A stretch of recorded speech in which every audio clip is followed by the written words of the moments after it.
Hey everyone, and welcome back to the channel. In today's jazz guitar lesson we're going to look at the chords and harmony to the essential jazz standard, There Will Never Be Another You.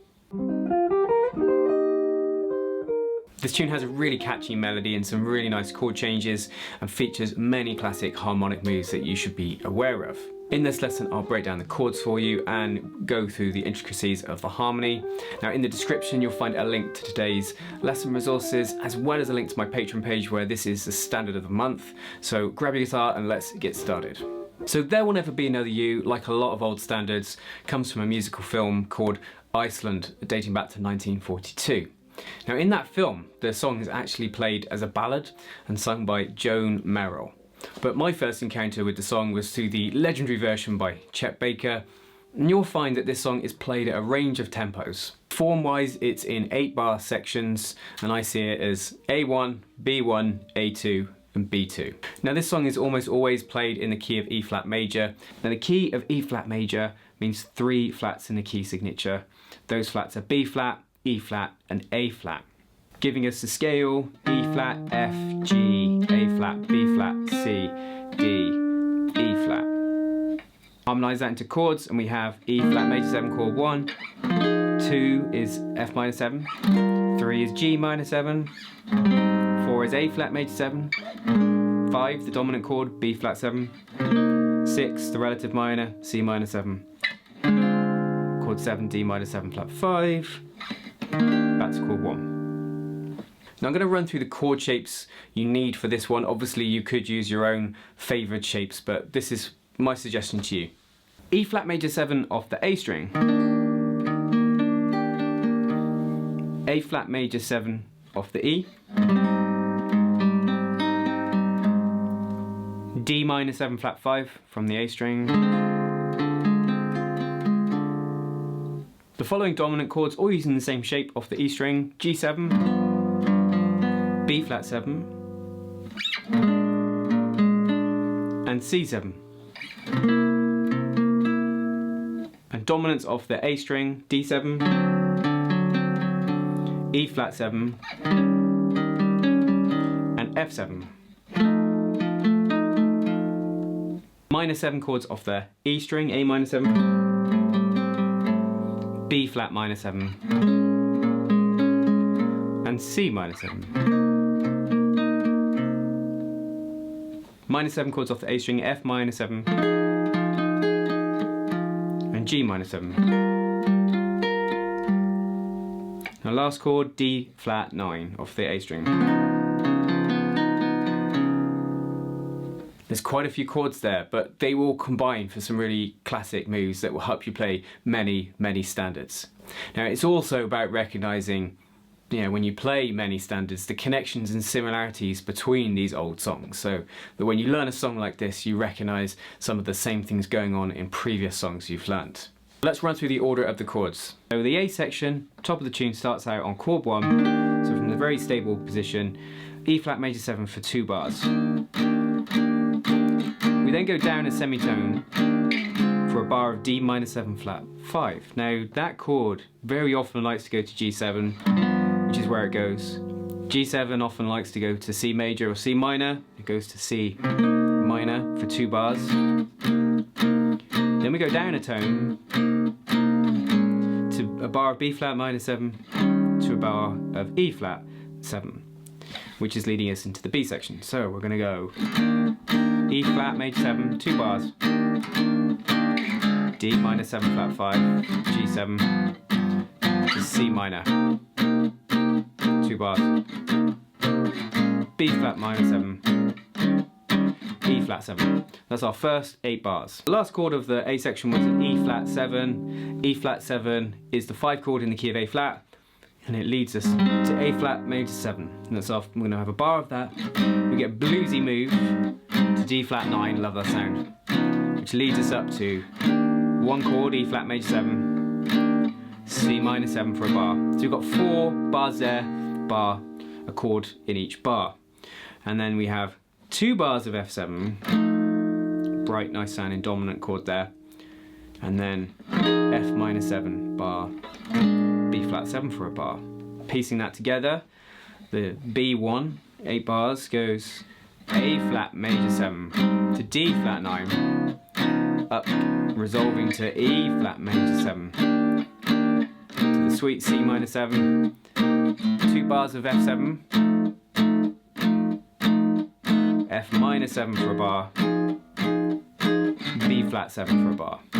And that chord's very deliberately placed to lead us back to go to the 1 chord to start off the next section. The next 8 bars is a direct repeat of the first A section, so we're going to go 2 bars of E flat major 7, D minor 7 flat 5, to G7, up to C minor, 2 bars, and then the lovely descend down to B flat minor 7, E flat 7. So the first 8 bars covers 50% of the tune. B2 starts out exactly the same as B1. A flat major 7 for a bar, D flat 9 for a bar, leading us home to E flat major 7. Then there's a curious move here, A minor 7 half a bar, D7 half a bar, which leads us into the turnaround central here at the end. E flat major 7, D7, G minor 7, C7, half bar on all of these chords, so 2 beats, F minor 7, B flat 7, E flat major 7, B flat 7, and if you're going to finish a song you just play E flat major 7 to resolve at the end. There's a lot of chords there, let me go through that slowly. So A flat major 7 for a bar, D flat 9 for a bar, home to E flat major 7, and then we get the surprise A minor 7, D7, and from that bar we're into 2 chords per measure. So then we go E flat major 7, D7, G minor 7, C7, F minor 7, B flat, E flat 7, major 7 sorry, B flat 7. Finishes the form as I said, if you want to finish the song you'd finish on chord 1, E flat major 7. Now I think we need to piece that all together, so let me play that for you once through close up so you can hear and see how it all comes together. 1, 2, 1, 2, 3, 4.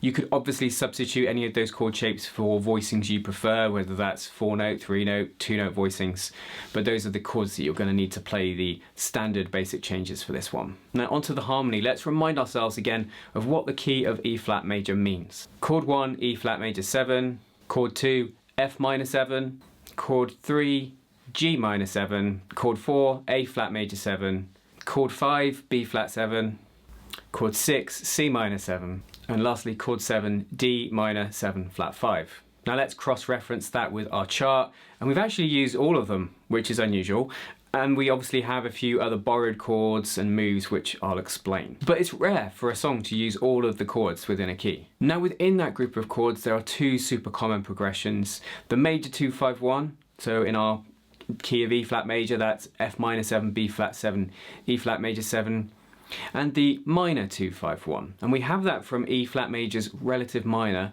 C minor, with that being D minor 7 flat 5, G7 to C minor 7.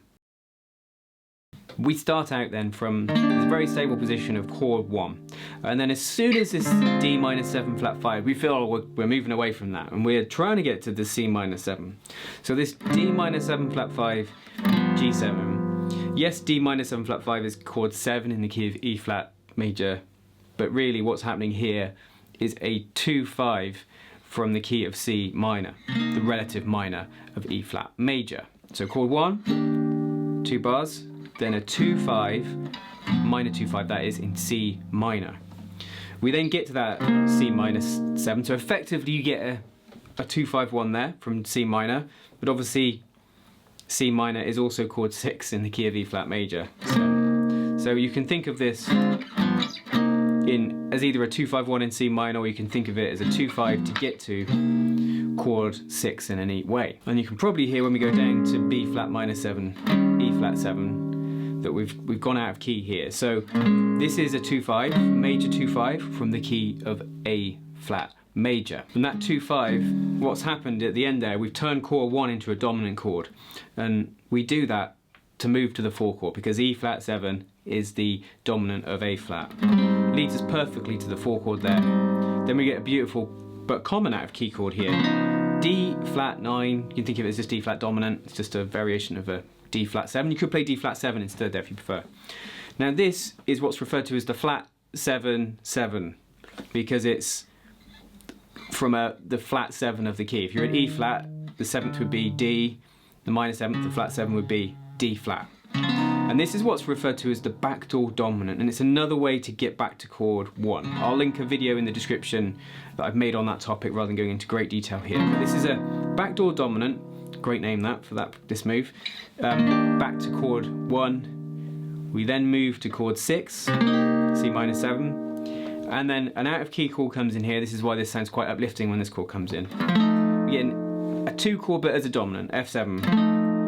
Now, F7 is the dominant of B flat 7, and this is one way to kind of get there.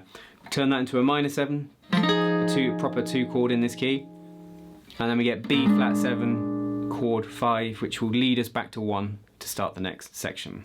Key things to note there is the minor 2-5 to C minor, the major 2-5-1 to chord 4, and the backdoor dominant. Next 8 bars are the same as the first, so chord 1 for 2 bars, 2-5 from C minor, which takes us to C minor chord 6, and then the B flat to E flat 7, the 2-5 from the key of A flat to get to our 4 chord in the next section. So just the same as the first 8. A bit more going on in the last section. We get to chord 4, A flat major 7, then we pick up that backdoor dominant flat 7-7 again, leads us back home to 1, and then we have this curious 2-5 from the key of G major, A minor 7, D7. And I think this D7 works going back to E flat just through chromatic going up, you know, D being just a semitone below E flat major 7. That D7 leads us into the last line, chord 1. Then we get that dominant again, the D7. Now I've labelled it as the 5 of 3. The 3 chord in our key of E flat is G minor 7, so it's a good secondary dominant to use to get to G minor 7. We get G minor 7, C7. That's a 2-5, but from the key of F, so a tone above our parent key. We then do a 2-5 again, we've gone down a tone. 2-5 in our parent key, E flat, back to 5 at the end. So that last bit, you get chord 1, then you get the 5 of 3, which leads us to G minor 7. D7 is the dominant of G. Then we get 2-5 in F, 2-5 in E flat. We're home, put the 5 chord at the end, so we can go around again. Now, as we saw in that harmonic analysis, this song features a really common thing, which is flipping between the major key, E flat in this case, and the relative minor, C minor. And if you'd like to learn more about other songs that do the same thing, then check out my video on the screen, Travelling to Relatives, and that isn't about going to see grandma in the car.